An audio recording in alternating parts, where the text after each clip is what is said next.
In this video, I'm going to give you 10 steps to making your workplace stress-free. Okay, step number 1. You want to define job roles and responsibilities.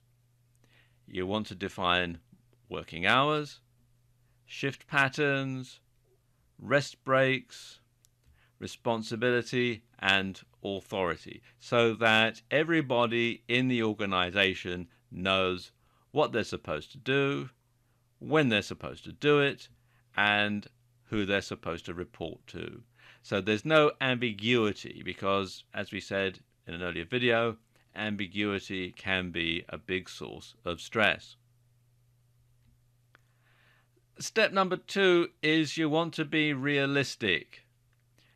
You want to ensure that workloads are in line with workers' capabilities and resources so that people can do what's expected of them.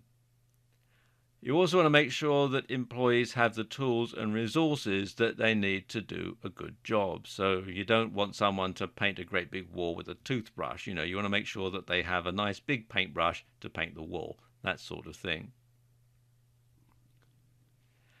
And you want to make sure there's fair remuneration. As I was saying again in an earlier video, low salaries and poor benefits only add to the stress of working. If you're working every hour that there is, but you're not making ends meet, that can be very stressful. So you want to make sure that people have the right amount of money to do the job properly.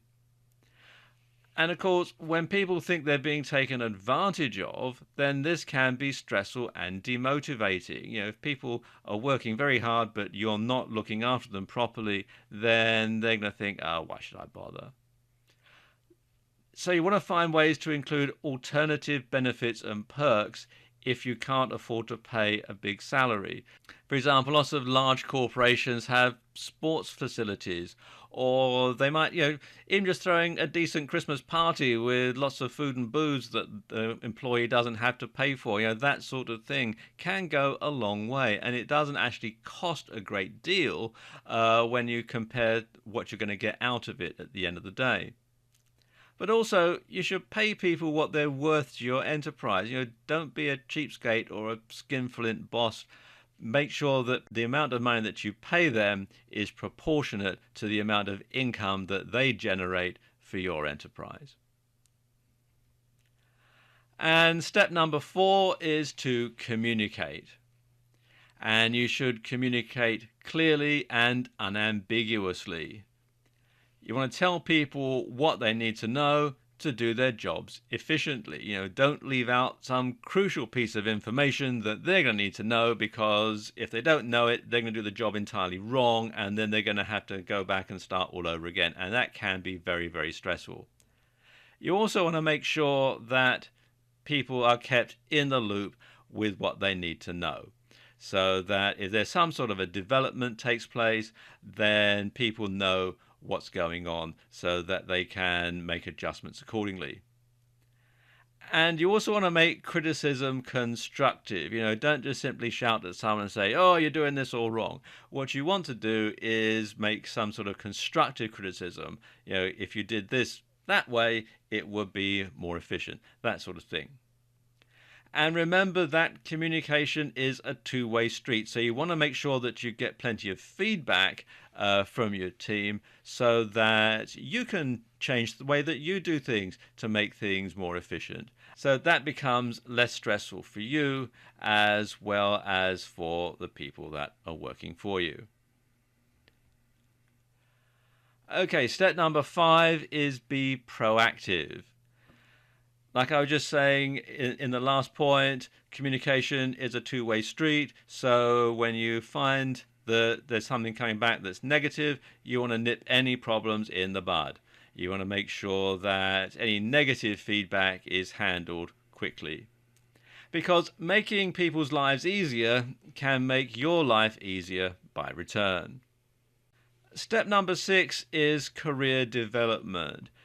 There can be nothing more soul-destroying than working for a company working for an organization and knowing that you're doing your job and you're going to be doing that for the entire time that you work for this company. This is your job and this is what you do. And if you want to move on in your career, then you're going to have to go somewhere else. And that can be very stressful and demotivating. Bear in mind that your best business asset is your people. So you want to support career goals by offering development programs, and you want to offer educational support to key employees so that they can then bring their expertise and their newly acquired knowledge to bear to help build your business. And when employees know where their career is going, they tend to be happier and more committed. And of course, if you're an entrepreneur, then you want to invest in your own personal development and you want to keep up with the latest ideas so that you can take your business forward to the next level. Step 7 is to give credit where it's due. When people perform beyond what's expected of them, recognizing their efforts makes them feel appreciated. So, if you're happy with the way someone's doing their job, tell them, a pat on the back, either physical or metaphorical, can go a long way. And when someone comes up with a good idea, you want to make sure that others know it came from them and not from you. There's nothing more stressful and frustrating than doing your job and somebody else takes the credit for it. Okay, step number 8 is socializing. And when you encourage employees to socialize out of hours, it helps to form bonds and create a working family. And, a sense of belonging is very important. It binds people together, and that's going to cut down on staff turnover.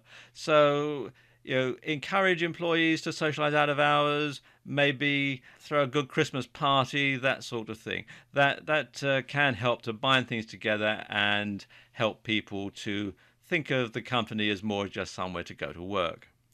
Step 9 is to have a good work-life balance. You want to establish work schedules that are compatible with the demands and responsibilities that your employees are going to have outside of the job. Because there's nothing more stressful than having to try and balance family life and your working life. And it can be very, very stressful because then you have divided loyalties, which goes back to what we talked about in an earlier video. And when possible, you want to establish flexible work schedules, things like telecommuting and other remote methods of getting the job done.